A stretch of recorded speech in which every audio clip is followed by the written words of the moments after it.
Alright, here's the 12208 bank that's fed with Delta primary. Once again, since we're going to have Delta primary on the top side, we are not going to have a neutral. So I'm going to just mark that out real quick.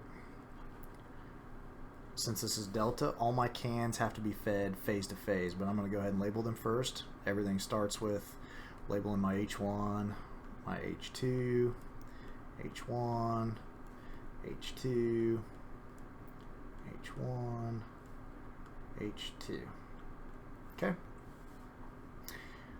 And since I'm dealing with 2400 volts, I'm also dealing with additive cans. It's underneath 8660 and it's underneath 200 kVA, or at least the problem doesn't tell me that the cans are over that.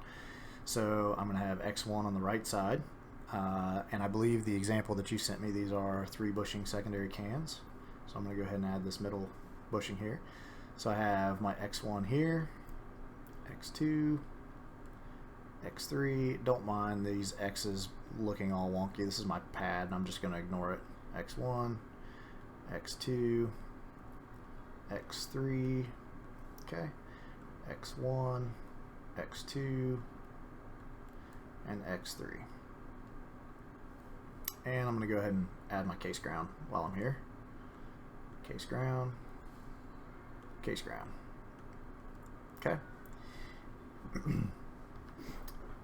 Now, since I have 12208, well, we'll get to that in a second. Let's hook up our top side first. Our 2400 delta. Delta means I've got to go phase to phase, so let's go ahead and hook up my phase to phase primary side. I'm going to take my H1 to my A. There's A phase. I've only got 3 phases up here, A, B, and C. My H2 has got to go to a different phase, but that phase can also feed another can. So once again, just like that open bank video that I have, I'm going to tie H2 and H1 together, and I'm going to have, so it's going to feed out of my first can to B phase, but B phase is going to feed in to my second can. Okay? And the same thing is going to happen from 2 to 3. I'm going to tie H2 and H1 together, and I'm going to end up taking it to C phase. And this is where a lot of people get stuck because they have no idea where to take this H2 bushing.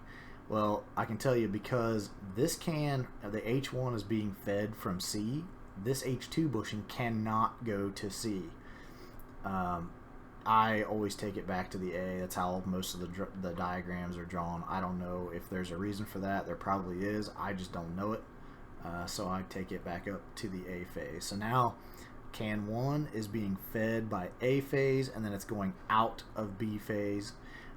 Can 2 is being fed by B phase and leaving with C phase, and then can 3 is being fed by C phase and it's going back to A phase. Okay. So there's my primary side taken care of, and that takes care of our delta because the cans are being fed by 2 different phases. Okay. My 12208 bank, once again, I look at the Y. Y means that I'm going to be tying all of my cans to a ground. That has nothing to do with the primary side, because there is the rule that's YY tie, but this is not a YY situation. This is delta Y situation. But because I have my Y situation down here, I need to make sure that all the cans have a reference to ground from one of their secondary bushings. It can be any bushing you choose.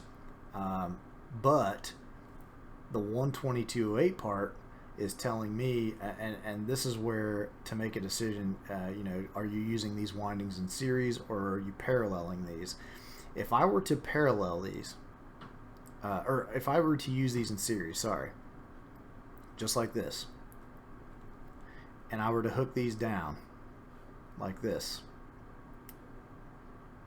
and remove my ground strap, which I don't want to do, but just for the sake of conversation here, this would be a 240 can. This set of windings here gives me 120 volts, and this set of windings here gives me 120 volts. So if I use both of them together, I'm going to end up getting, if I go from neutral to A, I'm going to get 240 volts, which is what I don't want. I don't want 240. I want a 12208. if I were to parallel them, so cut them over like this, now I've got my winding stacked, and I'm not using this X2 bushing at all, and I were to choose a neutral like my X2, and my X1 would go to a phase. Now this gives me 120 and this gives me 120, but they're no longer in series, they are paralleled. In series means I don't add the voltages together. When they're paralleled, I have the voltages, the max voltage here is 120, but I've doubled my amperage. So right here, from N to A, I'm only going to get 120 because I've paralleled the windings.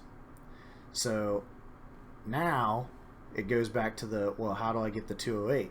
Well, those last couple of examples that I did, this is, remember, this first voltage is a neutral to phase voltage, and my 208 is a phase to phase voltage.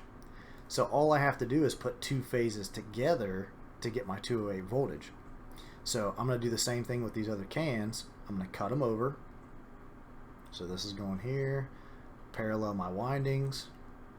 I'm going to parallel these windings like this, and do the same thing that I did on the first can. I'm going to take my X2 to my neutral. I'm going to take this X1 to a different phase, and now when I stick A and B phase together, remember, N to A, it goes across both of these paralleled windings, I'm going to get 120.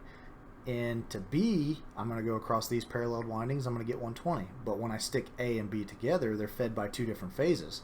So I'm going to get the 120 times radical 3, which gives me my 208.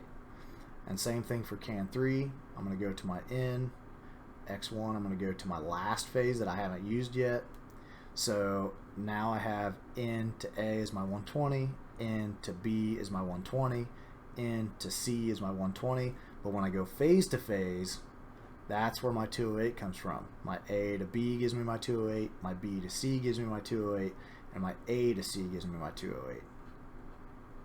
So 120, 120, 120, 208, 208, 208. Okay.